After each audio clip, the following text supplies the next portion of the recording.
जो कि पिछले शुक्रवार टेलीकास्ट हुई और पर्दे पर जैसे ही आई कुछ ऐसा भूचाल आया कि जिसने सनातनियों की आस्था पर एक बहुत बड़ा प्रश्न चिन्ह लगा दिया। इसी विषय पर आज चर्चा करेंगे।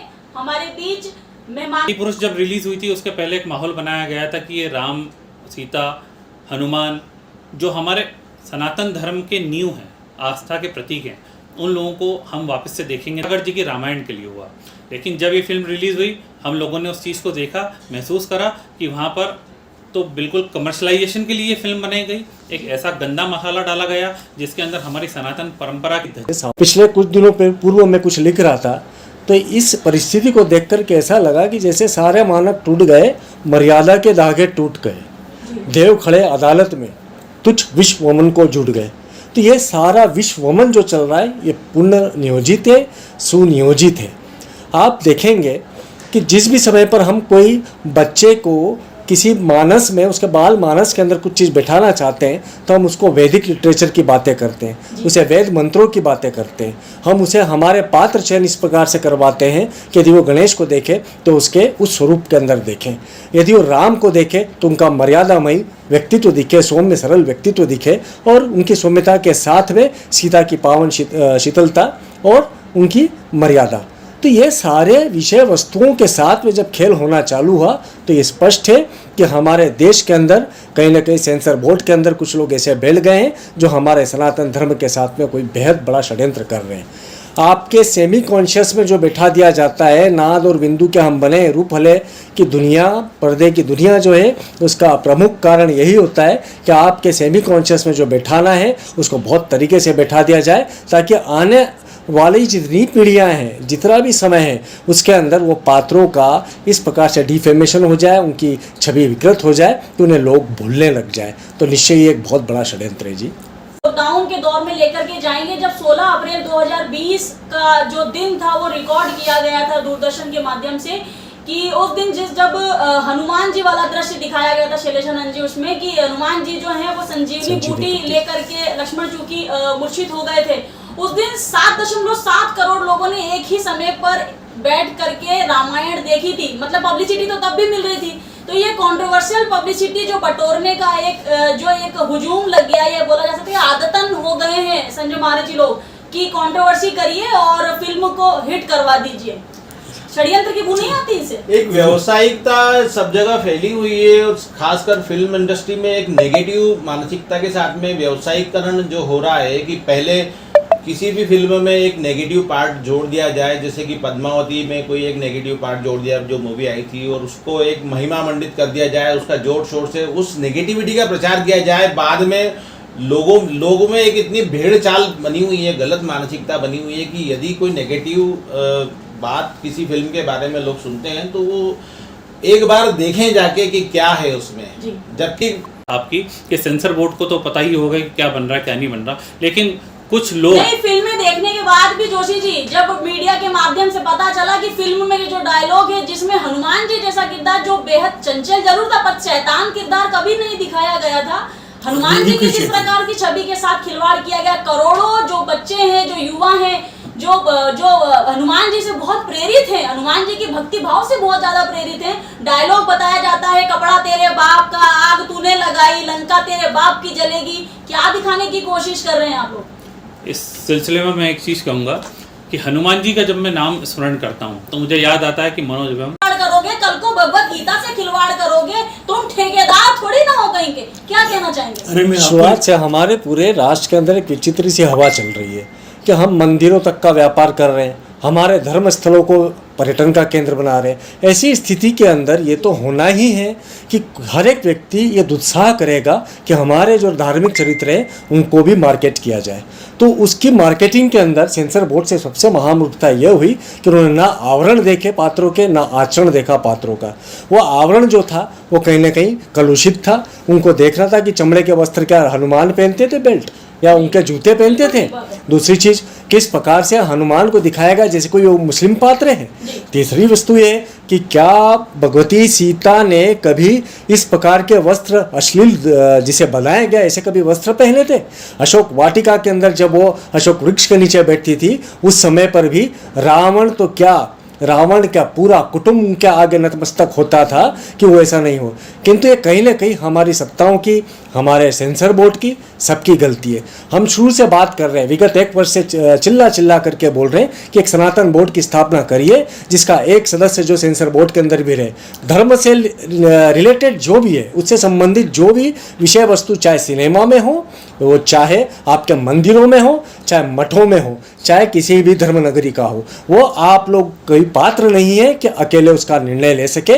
यदि आप उस प्रकार की संरचना रचते हैं तो हम साधु संत धर्म से जुड़े हुए जितने भी लोग हैं वो लोग अपना निर्णय आपको देंगे और उसके आधार पर आपको ये करना होगा। इसलिए हम सनातन पंचायत की प्रस्तावना सदैव करते आए। ब्रजभूषण जी, अहमदाबाद के इंडियन इंस्टीट्यूट ऑफ मैनेजमेंट ने एक रिसर्च करवाई थी जिसके तहत उन्होंने ये देखा कि जब भी कोई फिल्म टेलीकास्ट होती है, पर्दे पर आती है, तो जो भ्रष्ट करप्ट जो नेता होता है वो ब्राह्मण समुदाय से होता है। 58% ऐसी पिक्चरें हैं जिसमें करप्ट जो नेता है वो ब्राह्मण होता है। वहीं अगर बेईमान व्यापारी दिखाना है तो वो वैश्य समाज से होता है। वहीं इसके ठीक विपरीत जब कोई गैर हिंदू विलन के रोल में होता है तो वो उसूलों वाला दिखाया जाता है, ईमान का पक्का बताया जाता है। ऐसा दोगला व्यवहार क्यों? फिल्म आई थी रामायण, ये मेरे सामने आपको मैं दिखा रहा हूँ। मैं ये रामायण, वही हनुमान का अभी रूप देखिए। एक इनका हनुमान ये जापान के फिल्म फेस्टिवल में वर्ल्ड भर में, और लोगों ने इतनी अप्रिशिएट की थी इसको। क्या होता है कि जब एक कास्ट करते हैं फिल्म इंडस्ट्री में, तो कास्ट के अंदर क्या करते हैं, ये पॉपुलरिटी के हिसाब से कलाकार लेते हैं। जब प्रभास को ले लिया, अब प्रभास में राम बनने की क्षमता भी है क्या?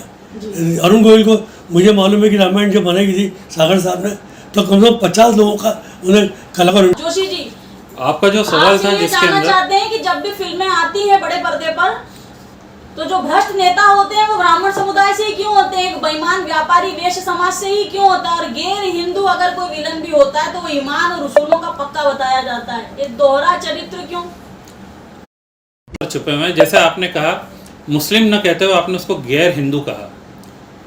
वही प्रकार की मानसिकता, जो लिबरल मानसिकता है, वो बॉलीवुड के अंदर 1965 के दशक से हम लोग देखते चले आ रहे हैं, जिसके अंदर अगर हंसी मजाक का पात्र है तो सिख समुदाय को ले लिया जाता है। जैसा कि आपने बताया कि कोई करप्ट बनिया है तो उसके अंदर वैश्य समाज का चित्रण कर दिया जाता है, और कोई आदमी मर्डर भी कर रहा है और उसके अंदर वो तिलक लगा के और आरती करता हुआ, हनुमान जी की आरती करता हुआ, ऐसी कई फिल्में हम देख रहे हैं। उसके पीछे थोड़ा सा आप जाएं, बैकड्रॉप के अंदर देखें कि उसका राइटर कौन है, कौन धर्म समाज के लोग हैं वो जो इस प्रकार की मानसिकता हम लोगों को परोस रहे हैं छद्म वेश में। इन खान बंधुओं से निकलकर हम बाहर आए जिन लोगों ने पूरे बॉलीवुड का कचरा कर रखा है, और अच्छे एक्टर्स जो सुशांत जैसे जो लोग हैं वो आत्महत्या कर रहे हैं। इस और कौन सोच रहा है? इस और कौन नए थे? आमिर खान की एक फिल्म आई थी फना, जिसमें एक आतंकवादी को महिमा मंडित कर दिया जाता है। ये जो उग्रवादियों को महिमा मंडित कराया जाता है, जो गलत चीजों को अच्छा करके दिखाया जाता है, ये क्या दुबई के पैसों से नहीं हो रहा है सारा? ये बाहर के पैसा, भारत का पैसा लगे, भारत से फिल्म बने तो अच्छे क्रिएशन हो सकता है। Film is a creation, not making.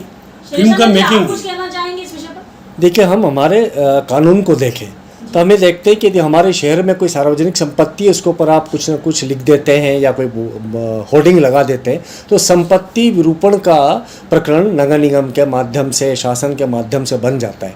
हमारे समाज के इन सबसे ऊंचे पात्रों का जब कुरूपण किया गया तो समय पर स्वयं संज्ञान लेकर के कभी क्या शासन प्रशासन कुछ नहीं कर सकता? हमेशा क्या हम आंदोलनों की राह देखेंगे?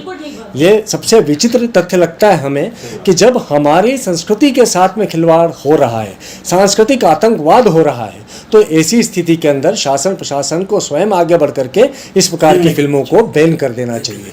तो तभी जा करके हमारी जनता के मध्य में एक संदेश जाएगा कि ऐसा नहीं है कि हमारी आज़ादी है तो अभिव्यक्ति की आज़ादी के नाम पर कुछ भी बता दिया जाए। कट्टू जैसी प्रथा पे हाईकोर्ट बैन लगा सकता है, तो इस तरह की फिल्मों पे तो जरूर लगा सकता है। यह कुप्रथा बहुत तरीके के साथ में, इसका आप देखेंगे NIA की आप रिपोर्ट्स देखिएगा किस प्रकार से हमारे यहाँ पर आतंकवाद पैर पसार रहा है, किस प्रकार से हमारे राष्ट्र को इस्लामिक राष्ट्र बनाने की चेष्टा हो रही है। ये सांस्कृतिक आतंकवाद भी एक प्रकार का जिहाद है जिसको ये लोग समझ नहीं पा रहे हैं, उसका औजार बन चुके हैं धन के माध्यम से या लालच के माध्यम से।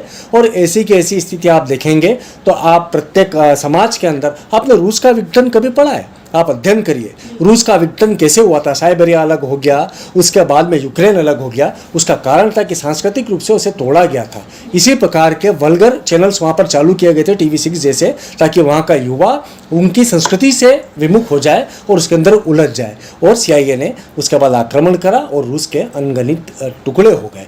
तो हमारे देश के टुकड़े करने की एक साजिश का एक अंश आपके सामने बिल्कुल सबूत के साथ में है, जो कि इस मूवी के नाम से है। जी प्रियंका जी, अगर आप देखेंगे, एक छोटी सी घटना की तरफ आपको लेके चल रहा हूँ कि बहुत ज़्यादा समय नहीं हुआ है कि एक किसी धर्म विशेष के व्यक्ति का एक कार्टून बना दिया जाता है, जिसके बाद में कई शहरों में आग लग जाती है, कई देशों में आग लग जाती है, पूरे के पूरे एक समुदाय विशेष के लोग रोडों पे उतर जाते हैं। मैं मेरे इंदौर शहर की बात करता हूँ, विद इन 10 मिनट्स 20,000 लोग रिगल तिराहे को घेर लेते हैं। मोहम्मद के कार्टून की बात कर रहे हैं आप जानते होंगे, मैं तो नहीं जानता कि किसके कार्टून बात को पूरी बता रहे हैं, तो उसको डायरेक्टली बताइए, इनडायरेक्टली घुमा फिरा के। हाँ, ये विषय उठा था कि इस तरह की हुआ था, कोई भी उसमें गलत क्या है। उस धर्म विशेष के पैगंबर साहब जो उनके आराध्य हैं, उनके बारे में एक कार्टून छपा या नहीं छपा, या बना या नहीं बना, किसी को नहीं मालूम। आती है कि जो देश हिंदुत्व राष्ट्र बनाने की बात करते हैं, मंचों से जय जय श्री राम का जय घोष करते हैं, स्वयं को हिंदुत्व का बहुत बड़ा ठेकेदार मानते हैं, उनमें से कोई निकल करके बाहर नहीं आया, कोई भाजपा शासित राज्य का मुख्यमंत्री निकल करके नहीं आया कि ये फिल्म मेरे राज्य में अगर लगेगी तो टांगे तोड़ दूंगा। ये पर जनता के सबका अपना हिडन एजेंडा है। राजनीतिज्ञ हमेशा से असुरक्षित रहा है, इसलिए वो कुटिल नीतियों को अपनाता है। हमारे यहाँ पे राजनीति और राज्य नीति के अंदर अंतर है। जो कि राजनीति होनी चाहिए थी वो अब राजनीति है। तो हम ये देखेंगे कि आप इनसे अपेक्षा तब कीजिए तब आपने इनको चयन करने से पूर्व परखा हो। हमारे यहाँ पर एक बयार चलती है, एक हवा चलती है, धर्म का उपयोग करके हो चाहे किसी भी मुद्दे का उपयोग करके हो। तो हमारे यहाँ पर मुद्दा आधारित जो चयन होता है चुनावों के अंदर, उससे बेहद प्रभाव पड़ता है। खैर, हम तो बात ये करना चाहेंगे कि हमारे जब OTT का युग आ गया तो उस समय पर बहुत उच्च क्वालिटी के हमारे यहाँ के स्थानीय फिल्मकार भी आ गए। अब ये बॉलीवुड का जो स्थिति बन रही है वो इन्हीं घटनाक्रमों के कारण से खराब हो रही है। आप निरंतर इनकी छवि गिरते हुए देख पा रहे, तो उसका कारण जैसे बताया कि सुशांत सिंह की जो मृत्यु हुई, उसके पूर्व भी अनेक ड्रग के केसेस हुए, उसके पूर्व में भी अनेक माफिया से कनेक्शंस की बातें हुई। तो यह जो रूप हला पड़ा है, पर्दे की जो दुनिया है, यह निश्चय तौर पे कहीं ना कहीं शुक्राचार्य आधारित निगेटिव एनर्जीज़ के प्रभाव में है। और इसके लिए हम सभी लोग तो भर्त्सना करते ही हैं, किंतु जनता से भी एक आह्वान है कि वो कैसे भी इनको परखे और इन्हें खारिज करें, क्योंकि देखने वाला ही निर्णायक होता है। हम आप यहाँ बैठ करके कितना भी बहस कर ले, कितने घंटों तक बात कर सकते हैं, किंतु उस रामानंद सागर की रामायण को आप देख लें और इस रामायण को देख ले, जनता स्वयं निर्णय ले और उसको निर्णय लेकर के खारिज करे। इसीलिए एक फिल्म को पास करने के इसलिए हमने सनातन पंचायत की जो प्रस्तावना करी वो इसी विषय के कारण करी। उसका कारण यह है कि सनातन हिंदू राष्ट्र ये था, यह है और रहेगा। और इस कारण से यदि सनातन पंचायत होती है तो सनातन का मतलब नहीं कि सिर्फ एक साधु बैठ गया, वहाँ पर सनातन विचारधारा को समझने वाला ज्ञाता होगा, उस संस्कृत विश्वविद्यालय का हमारे इतिहास का प्रकांड विद्वान होगा, धर्म का प्रकांड विद्वान होगा, जो इन विषय वस्तुओं को सूक्ष्मता से जांचेगा और उसके बाद में उस पर अपनी टिप्पणी देगा, अपना निर्णय देगा, तब जाकर के कोई भी विषय वस्तु जनता के समक्ष परोसने हेतु सामने की जाएगी, अन्यथा उसके पहले नहीं की जानी चाहिए। और ये वाकई में आज ये मूवी ने शायद हम लोगों के लिए एक अच्छा काम कर दिया कि हम इतने सारे जागरूक लोग, इतने ज्ञाता लोग बैठे हैं, हमारी आवाज़ रेड TV के माध्यम से जाए और जा करके जनता के मध्य में शासन के कानों के अंदर कहीं ना कहीं कुछ घंटियाँ बजाए। देखिए, पहले एक फिल्म आई थी, ये आदि पुरुष तो बाद में नाम दिया इन्होंने, एक आदि मानव भी आ चुकी। इसका मतलब क्या होता है, इसमें कहीं नंगाई नहीं बती, कहीं डायलॉग खराब नहीं, और ये फिल्म भी सारे संसार में चली, खाली इंडिया में चली ऐसा नहीं। लेकिन जब अच्छी फिल्म आएगी, अच्छे डायलॉग होंगे। तो खिलवाड़ करने का चलन है ना, हमारे वहाँ सीधा सीधा कुछ दिखाना नहीं है। हमारी फिल्म इंडस्ट्री में ऐसे ही धन्ना सेठ बैठे हुए हैं जिन्हें यही सब करना है, जिनका एजेंडा ही यही है, या यूँ कह लीजिए कि इनका हिडन एजेंडा ही कुछ ऐसा होता है कि आपको